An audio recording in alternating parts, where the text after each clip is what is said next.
Assalamu alaikum, hello and welcome. I'm Shazia joining you on the Nutrition Show on Unity FM 93.5 FM. I'm really excited to have you all join me today for a discussion on topics related to nutrition, which I hope may support you and your loved ones with better health and well-being.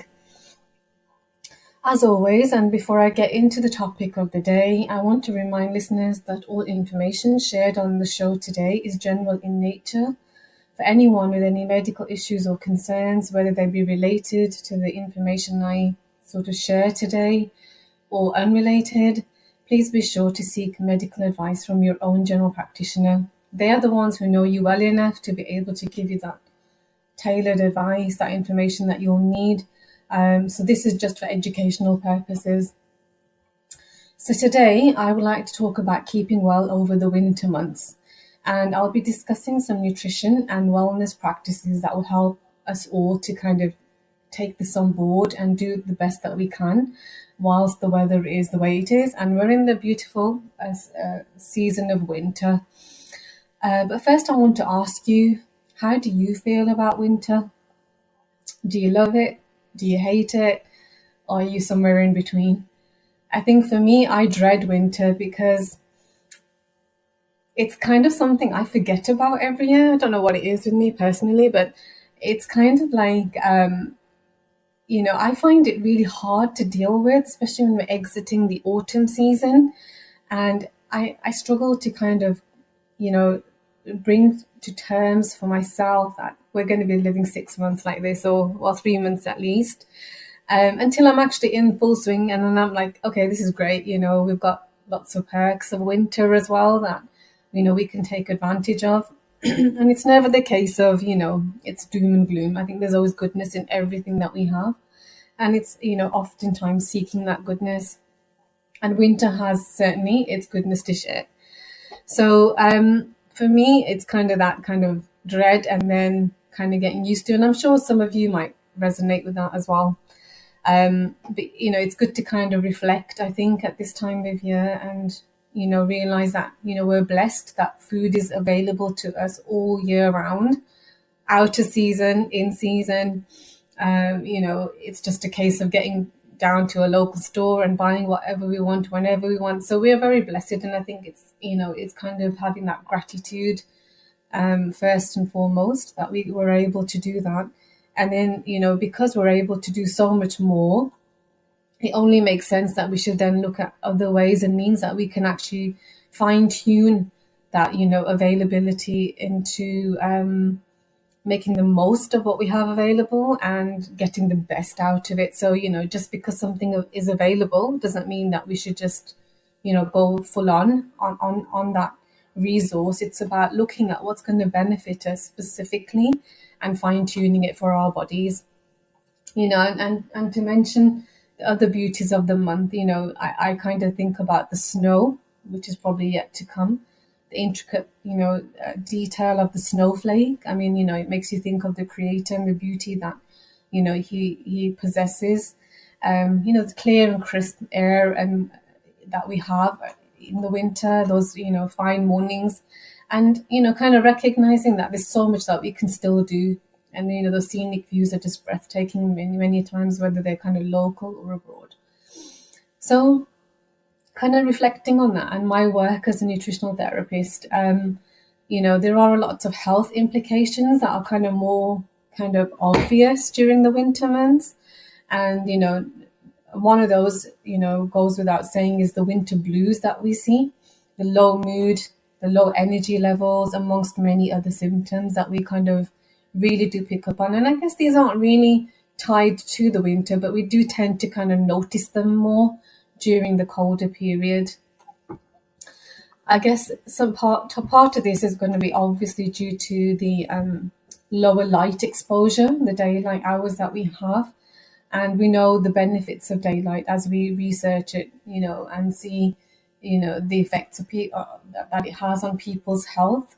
So that goes without saying. And alongside that reduced sunlight exposure, we've there also got the reduced vitamin D production, which we know is a big problem at this time of the year, particularly in locations like the UK. So, there's a general slowing down in bodily function, in kind of wanting to do things, motivation, even to some extent, I think, unless you're really committed and disciplined. And, it makes sense then to kind of reflect on where we were perhaps in the summer months and where we are in the winter months, and kind of look at how we need to maybe tune our routines, and match that with well-being that actually is, just as good as it was in the summer months, and we tend to do a little bit better. It's important because we need to adapt to our environment, and sometimes we find that that's a bit of a struggle to do, whether that's from a nutritional perspective or whether it's from a behavioral perspective. And we need to do that until the spring is kind of like upon us again, and it does come around quick. So it's not something that we need to dread and kind of cope through. It's something that we need to kind of take on board and thrive and do our best with. 3 months is a long period of time. There's so much that we can do in terms of benefit for ourselves and others, and I think it's something that we really do need to embrace and make the most of. So it's important that we address and tend to the needs of our bodies over the cooler months, as life doesn't stop.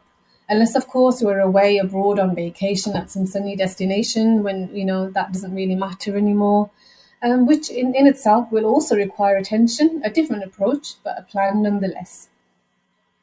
So the point here is that nutrition and lifestyle will need to be cared for so that our bodies are in the best place for us to function at our best. And this is what I'd like to talk about actually in today's show.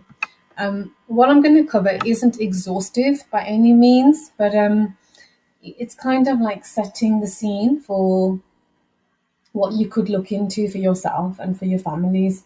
So whilst we're all, requiring some, fundamental support, that's the same. We all need those kind of basics in place.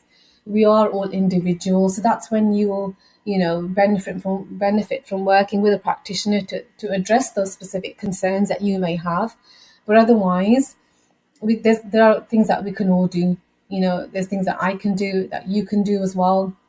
And that's the point of these shows, is kind of getting down to what are the basics that we can all do?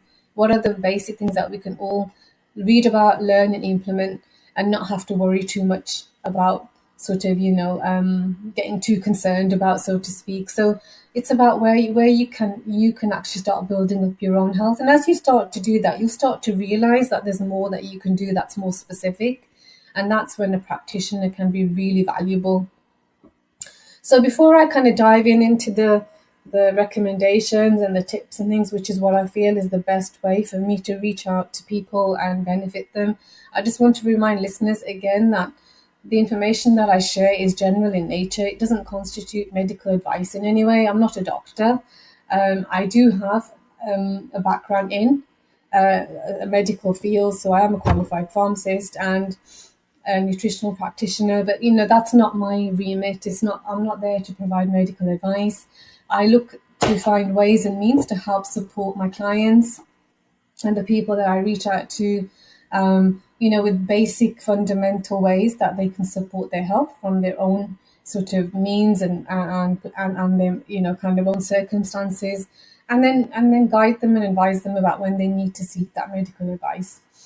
From a practitioner first and foremost, and then work with a practitioner like myself in terms of nutritional therapy to get their level of health up to a more optimized kind of place, if you like.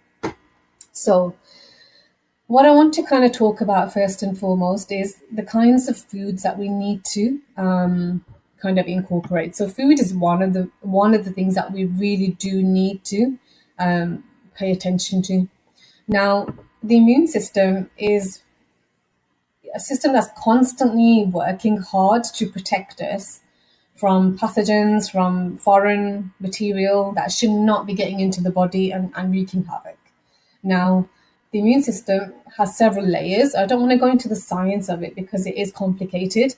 But this is a system that we really need to pay attention to, particularly this time of year when colds, flus, and the other are very prominent, and they can get us really down and feeling miserable. So it goes to say that we should be focusing on the nutrients that are going to help support a healthy immune system. So remember, the immune system, if you want to kind of look at it in that way, is our kind of our individual army.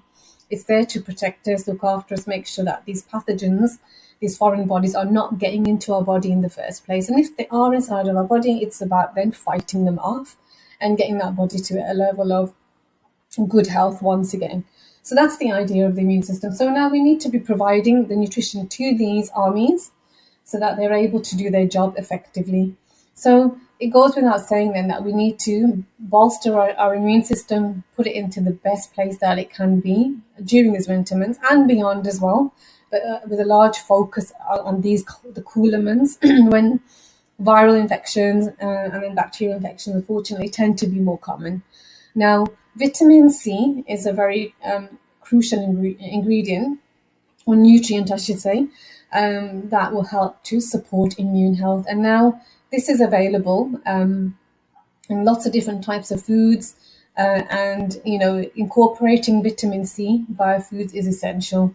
So you can look at things like citrus fruits, so think about your oranges, lemons, limes, that kind of thing, kiwi, papaya, and I really, really love berries. So think about all the berries that you can incorporate. Now, berries tend to be quite difficult to sort of obtain, especially when they're fresh. They don't last that long. So, if you are having difficulty with berries, then you can get frozen berries, which is what I do. I'll stock up on frozen berries in the freezer, so I'll use them in smoothies.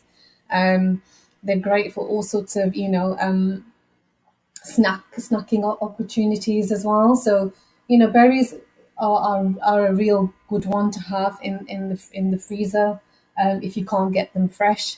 You can actually get powdered berries as well. So that's another way that you can, incorporate berries. If you are going to go for a powdered version, think about getting them organic. You don't want the pesticides on them. And even if you're buying them fresh, you do want to go organic wherever you can. Unfortunately, berries are heavily sprayed and you can't simply wash the pesticides off. So they are one of the, what we call they're going to be amongst the dirty dozen, or in that list somewhere. And this is the ideal way to consume them, but remember, you got to start where you're at. If you're not consuming any at all, just get the regular conventional produce until you work your way up towards going organic. So think about how you can incorporate those. I mean, berries are an amazing snack. Get your kids onto berries rather than chocolates and sweets and things like that. They work really well. And frozen berries, I like them as an alternative to ice cream. They actually do the job way better anyway. They taste great, and they're easily incorporated into the diet. Think about bell peppers, salads. You want to be sort of getting as much vitamin C as you can. Even your greens will have vitamin C in there, so you want to try and incorporate as much as those as possible.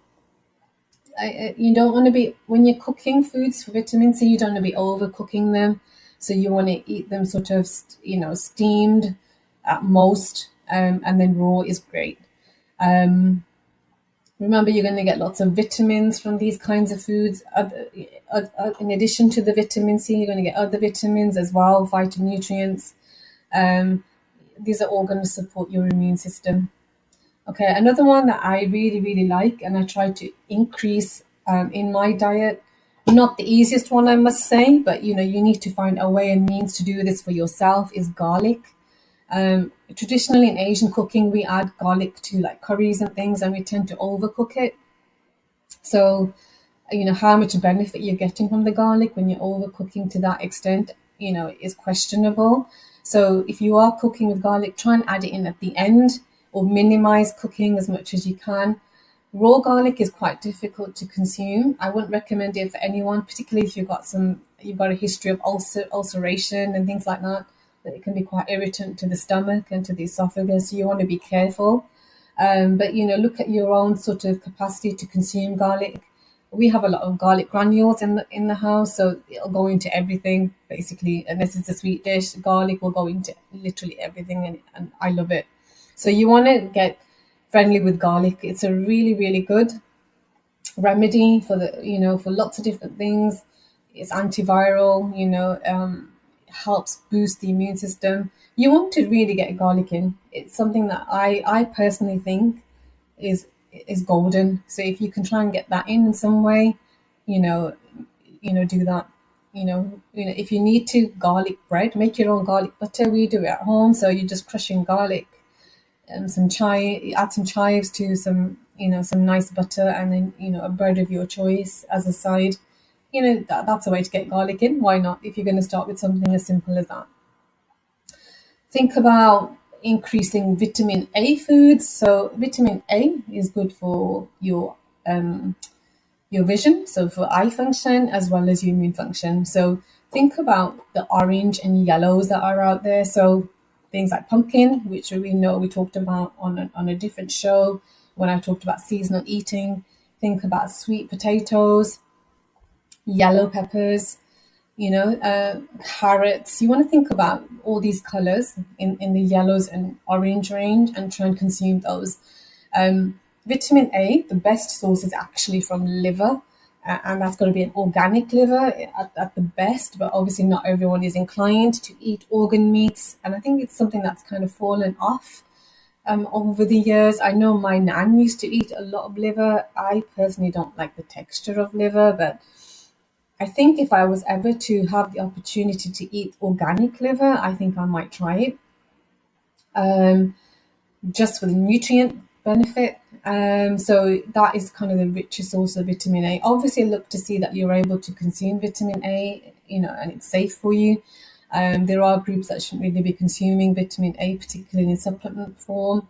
So it's something to research on and check on for yourself. But vitamin A is a very useful nutrient to help bolster the immune system.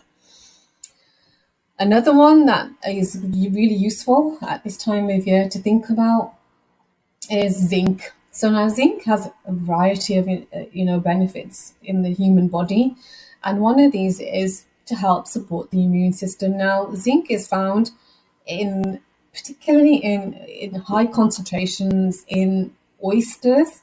So I know some people will probably not like the idea of consuming oysters, which is fair enough, but think about seafood generally.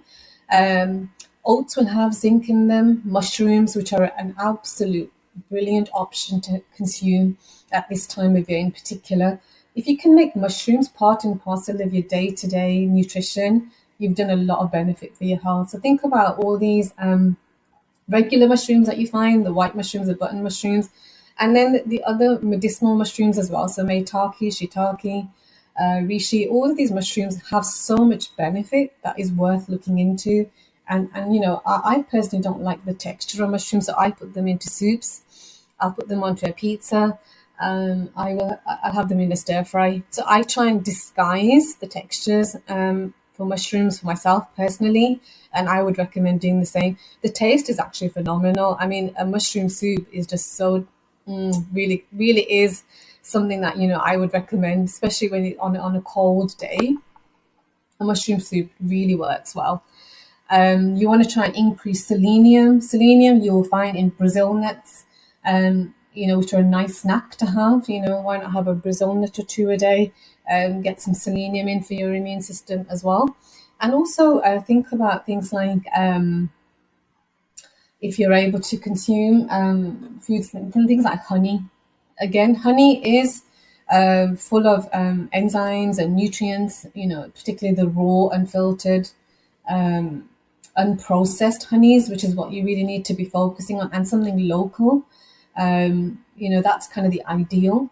And then you want to consume that on an irregular basis. You don't want to be consuming like spoons every day. So you are needing to kind of check out the sugar content, because it is something that needs to be considered. So all of these foods can help and support the immune system, and easily incorporated and readily available. So there's so much there that you can do. Okay, so apart from foods, what can you do in terms of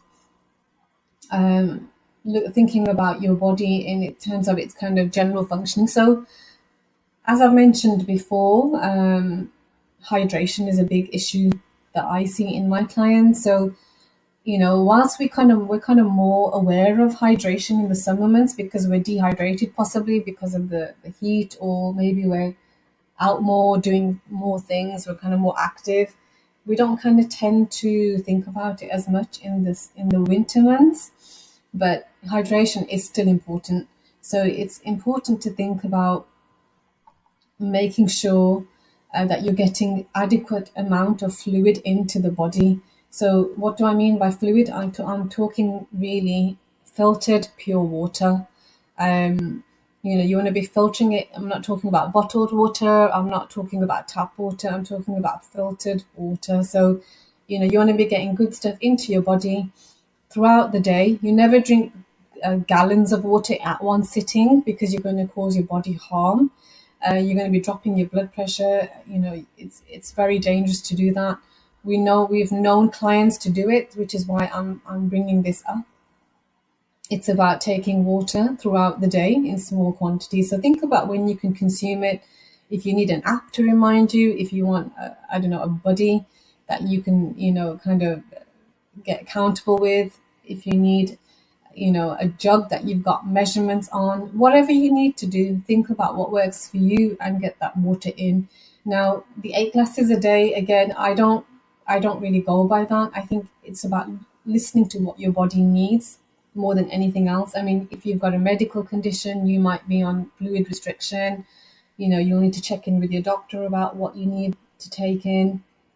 If you, perhaps, there's other reasons for why you might be restricted with water, you need to check in with your doctor.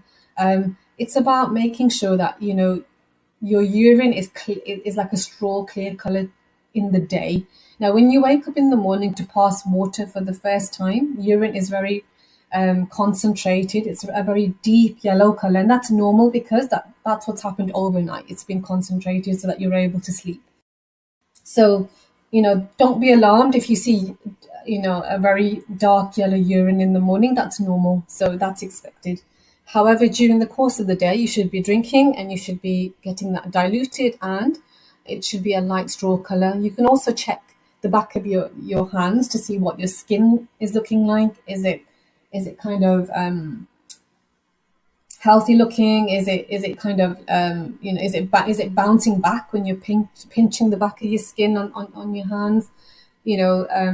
Are you feeling lethargic? Are you feeling tired? All these kinds of symptoms that you want to look out for in terms of dehydration. And remember, we're sitting in really warm rooms for the majority of the day, particularly when the weather's really cold. So we are going to be dehydrated. So you got to think about making sure that you're consuming, fluids throughout the day. On the back of that, you want to be limiting fluids that are going to be dehydrating you, like things like coffee, caffeinated teas, these kinds of problematic things that, they can be a problem in some. Some people may tolerate them well. Think about herbal teas, think about flavored waters, sparkling water if you're addicted to fizzy drinks. Think about ways and means that you can get that fluid in a safer, healthier way. You want to make sure that you're doing this constantly throughout the winter period, because remember, water is essential to life. Most of our bodies is made of water. Our detoxification processes rely on water. We do need water. So, think about that. Think about how your children get water into their bodies as well. Make it something that, is routine in your home. So, it goes to, these kinds of things I've already talked about before. So that if you think about them, they're not really specific to winter, but, if you've been doing them already, you'll find that, you'll probably have a better winter, and you're probably less likely to suffer colds and things like that, because the bottom line is that we need to get our defense systems, our bodies into a good place so that we're able to tackle the onslaught of viruses and bacteria and whatever else, we're encountered with.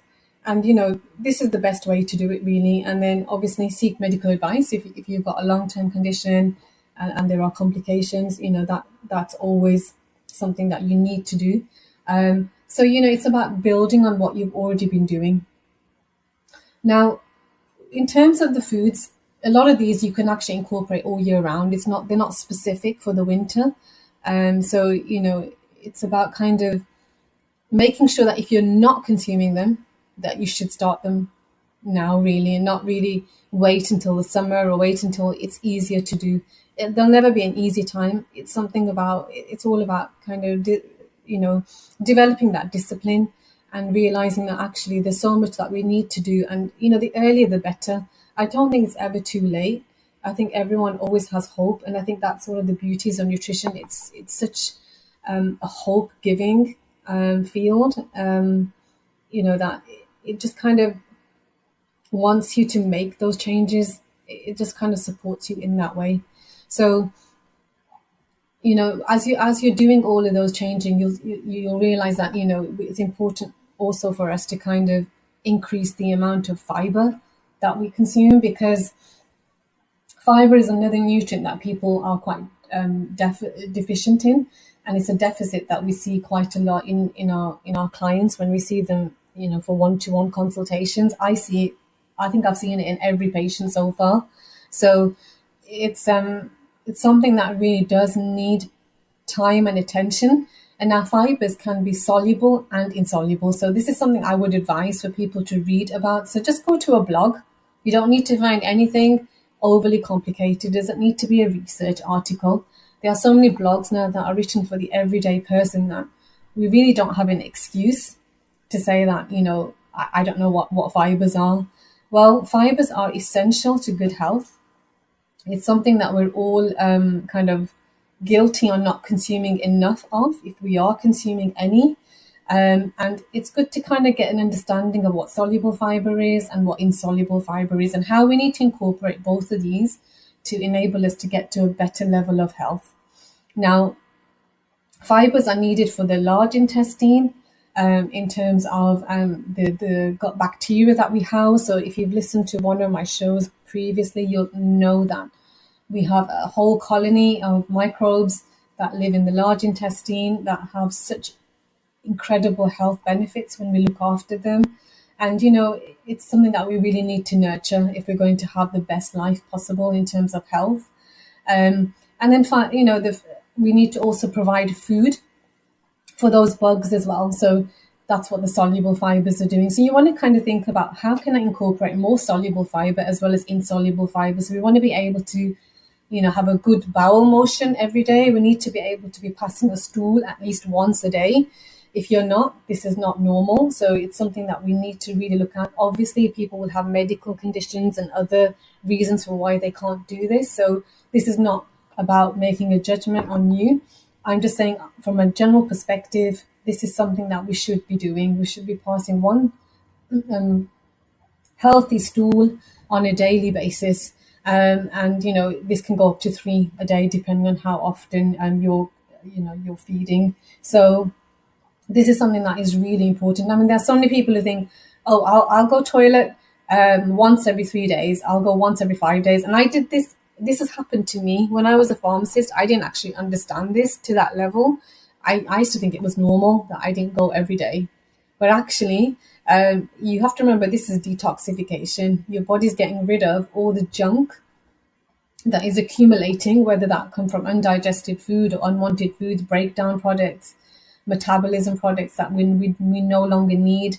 You know, there are so many things that are excreted via stool that need to be removed from the body every day. So if you're not going every day, remember, you are retaining these toxins in the body. Some of them are going to be reabsorbed, and it's something that we really need to take seriously. So think about the fibers that are going to be helping us move this along our gut and help us to actually empty our bowel every day. So where are you going to get some of these fibers from? You think about your fruit and vegetable in particular. You know, you want to try and increase the variety. Think about colors, as I've mentioned before. You can easily go online and download color charts for fruit and veg to get a variety in. Remember, these are going to give you your vitamins, minerals, your fibers, I've mentioned, phytonutrients, antioxidants. You're doing your body a lot of good by consuming fruit and vegetables. Remember, we want to go for vegetable heavy rather than fruits, because we want the fibers, not so much of the sugar. And you can easily incorporate these, as I talk about all the time, in things like salads, stews, soups, smoothies. You know, really, really easy. I do it, and that's how I get mine. I find I find I get lazy sometimes, and I'll make a soup and I'll do a smoothie or I'll do a salad. It's so easy to incorporate, and especially for those fruits and vegetables in particular that you're not really wanting to consume, you can put them into one of those. So a smoothie or a soup, you'll never know it was in there, and you've got the benefit of it. So why not do this for yourself? Do that for your family as well. You want to make sure that you're changing things up all the time to try and get the benefit of all of the different nutrients.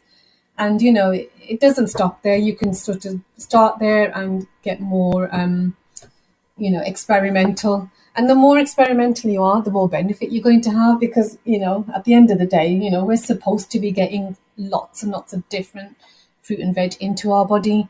If you look at how many from the research, I mean, there's numbers up to 40 or 50 different types that we need to get in per week. So you need to think about, how am I going to do this? Start where you're at. It doesn't matter even if you're at zero. The whole point is that you're listening and you're thinking about what I'm saying, and starting to make a plan for yourself. So what else can you do then? Well, again, this is something that's kind of very general, but again, can be supportive during the winter months. We want to try and increase the energy density foods, so the energy dense foods. So what I mean by that is you want to eat foods which are highly nutritious, packed with lots of nutrients, vitamins, minerals, healthy fats, fibers, whatever it may be. Because remember, we're going through a period of cold, so we don't hibernate as other mammals do. We need to carry on going. So we need to make sure that our bodies are able to function their best by having the nutrition that it needs. And that does mean that, oftentimes we may need more nutrients to kind of keep us warm, for example. In the summer, we don't really need to worry about that as much. But, it's about getting that density of nutrients in, as well as just kind of thinking about nutrition on a general level. So one of the ways to do this is to consume or increase your intake of omega-3 fats. So you remember, your omega-3s are they're going to come from foods like oily fish, from nuts and seeds. And these are kind of fats are very, very beneficial to health. Okay, so they help with lots of different things. They're anti-inflammatory. So they can support with kind of reducing that inflammation that we have in our bodies on a day-to-day level. They're going to help with different body systems, including the immune system. So this is, again, it's going to be supporting us in many, many different, ways and levels. There's cardiovascular benefits. There's benefits to our bone health. There's benefits to, lots of different areas of our health that we don't really kind of think about, on a general level. So you want to increase your omega-3 fats. On this kind of the flip side of that, we want to think about fats that we may use in our day-to-day cooking, in our day-to-day kind of consumption of foods that may not be so good for our health. So you have to remember, our bodies weren't designed to utilize fats that are unnatural. So what fats are unnatural? This is something to go and research. So we're thinking here about trans fats. Okay, so trans fats are man-made fats that our body doesn't recognize. So when we consume them, our body is confused. It doesn't know what to do with them. Okay, so we need to think about, what are the trans fats? Where do I find them? What kinds of problems are they going to cause me? What can I do to limit them? And how do I eventually omit them from my diet? Because that's the kind of process you want to follow. No one is going to say to you, I want you to stop eating this food today because it contains trans fats, because that does not achieve anything. So as a nutritional therapist, when I work with my clients, I have clients who are consuming trans fats all the time.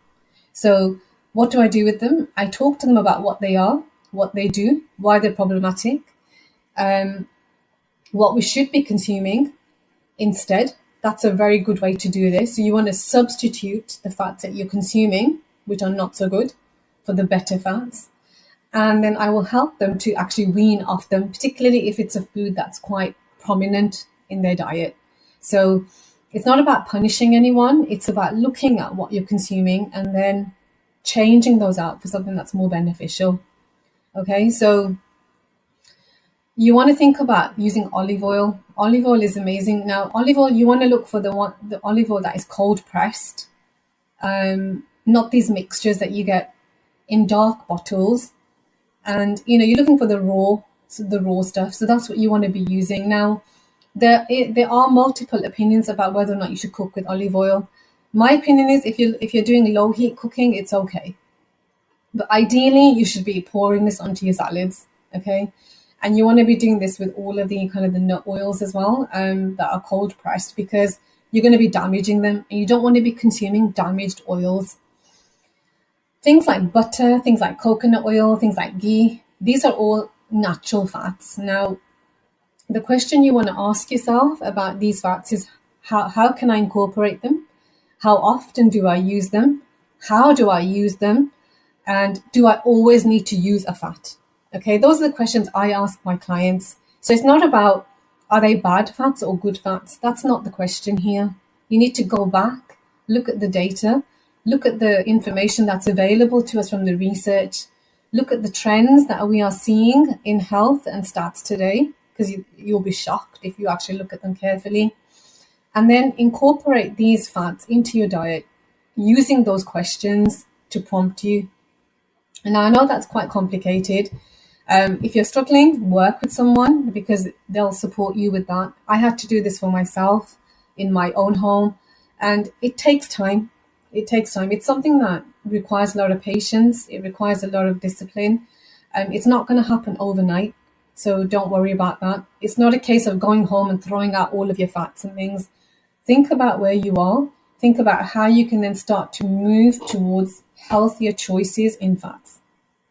Okay, you want to think about how you cook, how you incorporate these fats. Are you always going to use a fat? As I mentioned, you don't always need to use a fat. If you're steaming, you don't need to use a fat. If you're consuming a smoothie, you're not using a fat necessarily. In terms of cooking, I'm saying. So think about how you can incorporate them, because you need to understand here that the fats are incorporated into our body. So they're incorporated into our cell membranes, they're incorporated into other fatty tissue. You need to kind of think about whatever I'm consuming, it's making something inside of you, whether they're cells or building blocks for something else. Okay, so this food is not just about having a good time consuming something that tastes great and then we get rid of it. It's actually a building block for something inside of your body. So you want to make sure that you're being built with good quality building blocks. Okay, so food is information, food is data, food is a building block. Think about things in that way and help you to understand. And oils are a big problem. It's something that I could even talk hours about. I would really suggest to everyone who's listening to actually take time out to understand oils and cooking, utilization in food, because it will do a lot of change for your health. It's done a lot for me personally. I've still got a way to go. And it's something that you need to kind of build it into your day-to-day nutrition. And you'll find that, lots of things will improve when you start to take out the oils that don't serve you and substitute those are the oils that do actually help. So you want to be looking at how those oils can serve your body. Now, it's easy for me to talk about all these foods and things that, you can put in and, kind of build on your nutrition by putting foods in. But you remember, it's not just about what you're putting in, even though that is the most important thing. So for my clients, when I work with people, unless there is an absolute need for me to remove something from their diet because there's, damage that's being done that really needs to kind of be reversed straight away, I will always add foods in because that is way easier than taking foods out. However, the story isn't complete without looking at the foods that you really need to be taking out as well. So again, I have talked about this in previous shows. Even with my guests, the storyline is very similar all the time. It's, remember, nutrition, if you look at it in the most basic kind of framework, it's about whole food eating, going back to how our generations past used to eat. Okay, so it's about whole food, avoiding the highly processed foods, the refined foods, the inflammatory kind of laden options that we have now. So it's very simple, from that perspective. Even though when you start to get into the nitty gritty, you'll start looking at the research, it does become more complex. But that doesn't matter because everyone has a basis to start on, and that's what I try to keep reiterating in my shows: whole food eating. How is that food naturally available to you? When you go to a shopping aisle and you buy an apple, say like an apple, that's kind of free to select, does the apple have a label on it? No, it doesn't. Does it have nutritional information on there? No, it doesn't, because it's how it was created. It's like it's a food that's complete in and of itself. It's not been meddled with, it's not been tampered with. It's been created by nature for our body, which will recognize it when it eats it, and it'll be able to extract the nutrients it needs and get rid of what it doesn't need. That's the way we should be thinking about food. What are the natural options that we have? How is that food naturally produced? The soil that it grows in, the environment it grows in, it's kind of steering away from those aisles where you've got packaged, processed, ultra processed foods. These are causing problems for us left, right, and center. So I couldn't kind of leave this show without saying that you need to then start thinking about what's causing me problems and why. Okay, so it's not to punish yourself. It's not to make yourself feel guilty or feel I can't do this. It certainly isn't. Nutrition is very empowering. Education is empowering, which is why I go on and on and on about it. It's about educating yourself about what foods are not going to benefit you and how you work on reducing those and taking them out. Because remember, a lot of these foods are very addictive, especially when it comes to sugars, fats, salts. They're very addictive. So we can understand why we want them. We want more of them. We can't get away from them, and we can't get off them when we need to. So it's about looking at those foods. So, the biggest ones that I talk about all the time, sugar. Yeah. So educate yourself about sugar. Remember, there are about 50 odd different names that sugar can be identified in foods. You want to kind of get knowing those names. Yeah. So they're going to be complicated. Even if you know some of them, you can identify them. You want the sugars minimized. They're inflammatory. They're causing a whole load of problems in the body. They're aging you before you should be, looking, way older than you are. You want to kind of look at sugars first and foremost. That's the biggest one. Yeah, think about things like fizzy drinks, again, laden with sugars, colors, preservatives. You want to try and come away from those. There are alternatives to these, so you don't need to feel like you're being deprived. Okay, so you can go for natural sugars in smaller quantities. You can do lots of different things. Okay, stevia is an example. If you need to, honey, maple syrup, date sugar. Again, in moderation. You don't want to be overdoing these because they are still sugars, although they are a better choice than the white refined sugar. So with the pops, think about things like sparkling water without the additives. You can pick that up from supermarkets very easily. Make your own drinks at home, really easy. Sparkling water, add some fruits to it, let it infuse. You can do that if you need that fizz. Think about reducing other refined carbohydrates. So the white rice, the white breads, go for the wholemeal. The unrefined versions, if you are consuming bread and other grains and things like that. Think about how you can switch out the unhealthy options for the healthier versions, because you want to be getting the benefit of the foods that you're consuming. And, go for something small, go for one thing out of all the things you might find that you're not doing so well, and switch that out. And do it once a week, do it once every 2 weeks, do it at a rate that you can manage. You don't have to do everything on the same day. Think about what they are, make a list, make a plan, and start working on that plan, and get your family on board. Have some accountability. have a prize at the end of an achievement, reward yourself. There are ways and means to encourage and kind of strengthen positive behavior, and that's definitely a way to do it. I'm sure for those of you who have children, you'll be doing this with their schoolwork. Do it with the nutrition as well. It's equally, if not more important, because if you're not going to have your health, you're not going to be able to study. Okay, so your health is foundational to everything that you're going to do. So use it as a means and a way to kind of better your nutrition. I'm going to be diving into more after this short break. So you're listening to me, Shazia, on the Nutrition Show on Unity FM 93.5 FM. Back with you shortly. Assalamu alaikum and welcome back to the Nutrition Show. You're joining me, Shazia, on Unity FM 93.5 FM.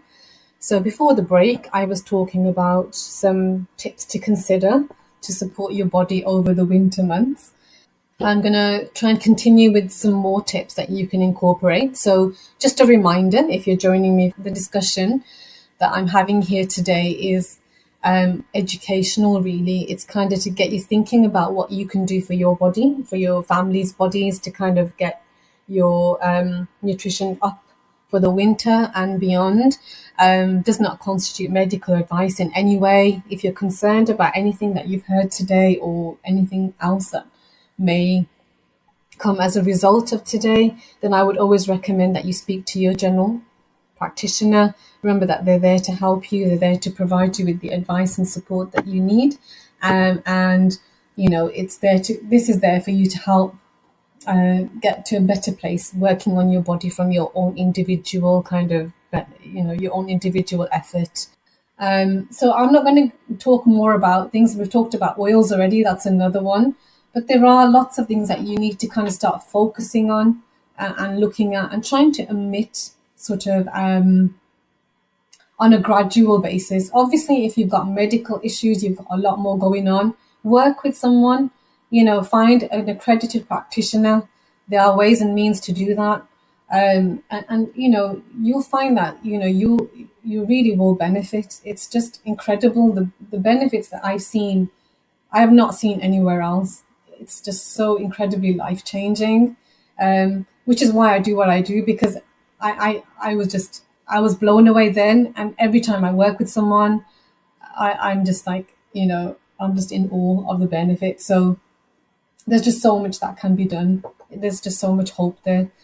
Okay, so as I've mentioned before, this kind of discussion is about education and empowerment. It's not about providing medical advice. I don't know what your individual health concern is. I don't know what your individual, medical conditions are. So I cannot provide you with that medical advice, and I'm not qualified to do so either. So I would advise anyone who's listening in and is concerned or worried about something I've spoken about today, or a previous show, or something unrelated even, please do speak to your medical practitioner. They're there to help you, they're there to support you, and do everything that you can within your means to get yourself to a better place in terms of your health. Okay, so there's a lot there about food, what to consume, what not to consume. Largely it's general, but then there are specifics that will help you with the winter health as well. Now, I can't really sort of give you so much more detail on that, because we start to kind of get into the nitty-gritty about what individuals need. So that's when you need to work with someone. But another key area that everyone can focus on is lifestyle. So nutrition is incomplete without looking at lifestyle. So this time of year, you want to kind of like just snuggle up to the heater on those really cold days, and you just kind of, I sat next to the radiator the one day on the floor, and I did all my work sitting there, and I did not want to go out. I didn't even want to see what was going on in the world out there. And I thought, okay, this is not a good thing, because I felt really rotten the next day. So you don't want to be doing this. It's very easy to get into that kind of routine, especially if you're working from home. You want to try and do as much as you can for your body by taking advantage of the benefits that we can do, that the winter season does allow us to have. Now, for me personally, I try and get a walk in every day. So there's a local park that I can go to. and I'll spend maybe 30 minutes on a quick walk, whether that's in the middle of the day, or slightly earlier in the morning. And that's a really good thing to keep up if it's something that you do. If you don't, I think it's something that is really useful to incorporate. So get your warm clothes on, get out there for a short walk. If it's sunny, even better. If not, take a brolly with you. But going out for a walk is really, really, beneficial, and you will feel the benefits of a day when you've had a walk, and compared to those days when you've just kind of sat in next to the radiator, which I don't recommend. So you want the daylight, the sunshine, as much of it as you can get, and that'll help you feel more energized. It'll help with your mood as well. It'll help you sleep better at night. Okay, so it's that blue light of the daylight that's actually beneficial for us. We want it to be kind of, useful for us, and it's only going to do that if we're out in it. So we want to be out trying to get that blue light during the day to help us with our mood, with our well-being, and to help us sleep, as I mentioned, at night. There are kind of ways and means you can get blue light, and you want to kind of do it naturally, really, rather than going for devices and things like that. And you want to minimize this at night because you want to try and get off to sleep. So looking at that blue light exposure during the early hours of the day is a really good way to get better health in the winter. And incorporating that with a walk is just like two good things in the price of one. And best of all, they're free. Why not do it? Okay, so vitamin D, as I mentioned, tends to be less made in the winter because we've not got as much exposure.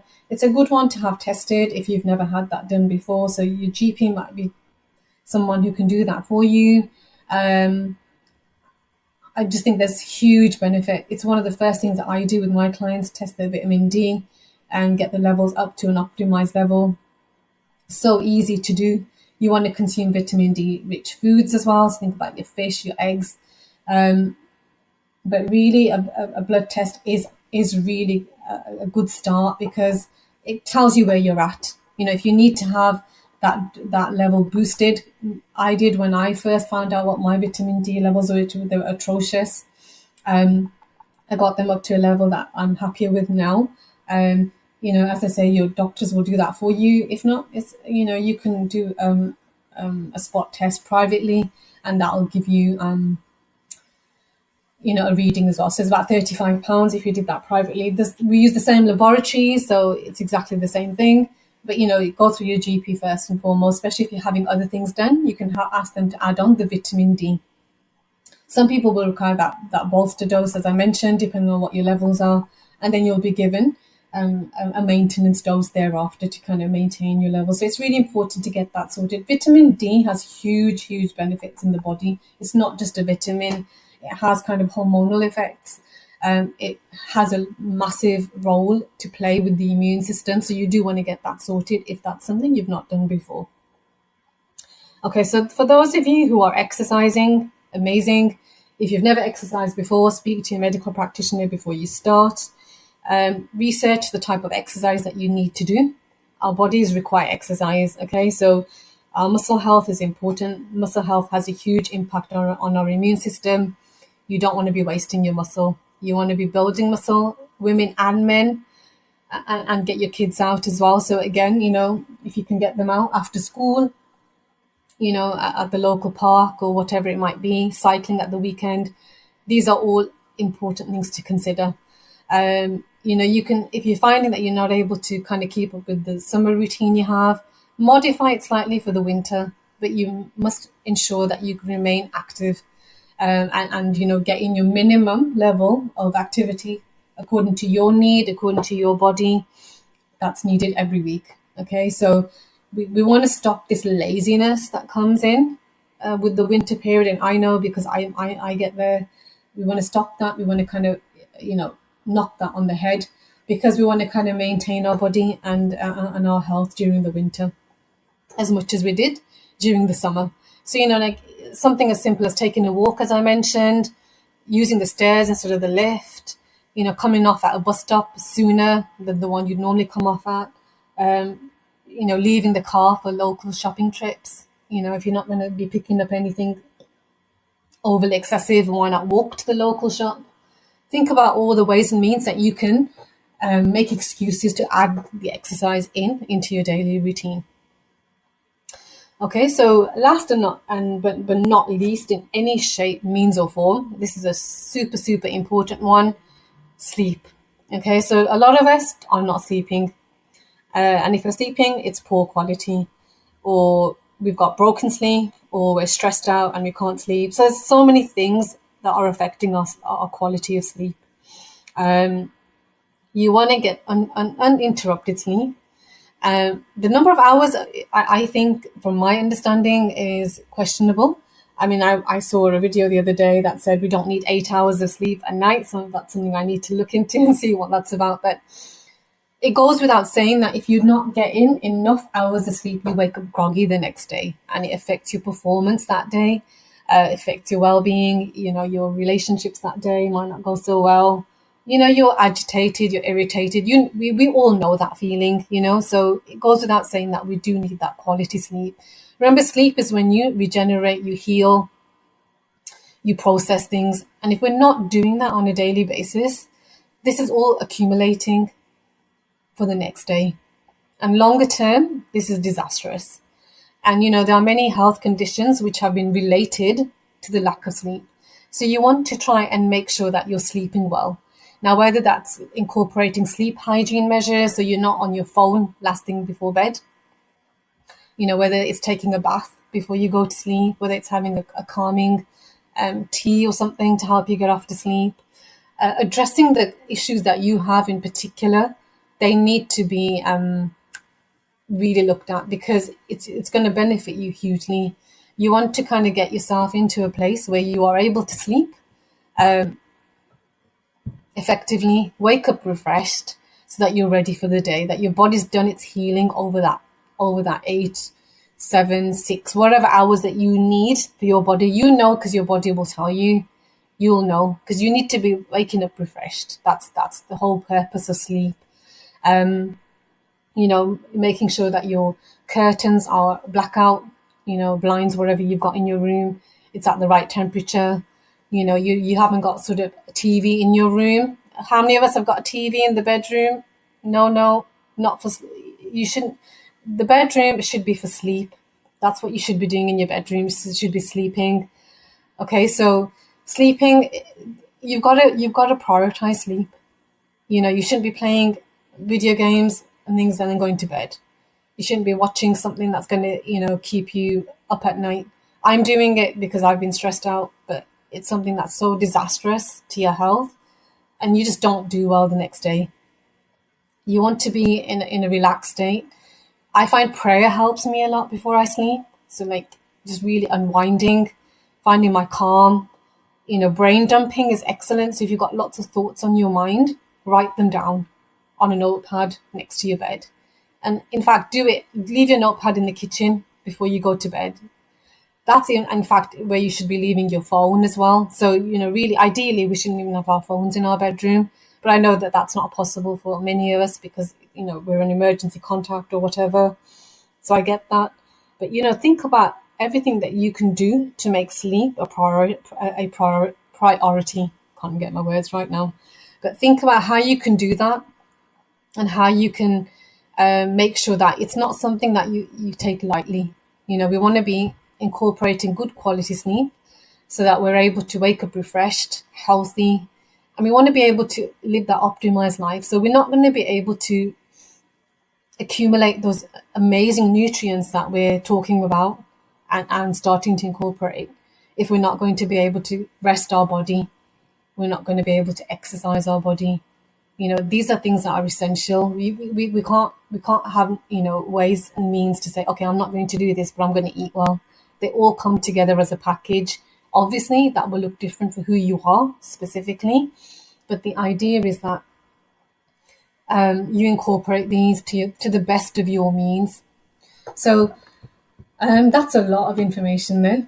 I'm sure you've heard me talk about a lot of these things before. So, it's revision if you have, and if you haven't, I hope that there's something new that you're able to take away. There's so much that you can do, so much that is within your own control. And here, living in the UK, having access to so many services, so much out there. We're truly blessed. And I think while that blessing is there, we should be grateful. We should be patient with the things that are not there. Make ourselves the best that we can be so that we can help others. That's the idea of being a Muslim as well. Help yourself to be in the best place so that then you can give to others, because that's what life is about. It's about, sharing your gift with other people. And we're all gifted in different ways. We have to kind of look at what is our purpose in this life and how we're going to give to others, because living a selfish life is not the way of a Muslim. There's so much out there that is so difficult right now that if we don't look after ourselves, we can't contribute and make change, positive change for others. We can't do that. So, when I talk about nutrition and I talk about well-being, it's not just the food aspect. It's not just the sleep aspect. It's not just exercise. It's part of a bigger picture. It's part of a bigger value. It's part of a bigger mission. If you don't have your health, you can't do anything. And you're just a burden upon yourself and on others. None of us wants to be a burden. We want to be the best that we can so that we can offer the best that we can until it's time to go from this life. And I think that's what really makes me so passionate about what I do, because it's so literally life-changing. So that's me for today. I'll stop my kind of conversation there before I get too involved. I hope that what you've heard today has been insightful and gets you looking into what can help you and your family whilst you seek support from your own medical practitioner. I would love to hear your thoughts and feedback. It's always welcome. I'm learning as I do these talks, and feedback always helps me. Always greatly appreciated. I'm grateful for another opportunity to connect with you today. This is Shazia on the Nutrition Show on Unity FM 93.5 FM. I look forward to joining you again soon. Take care until next time. Wassalamu alaikum.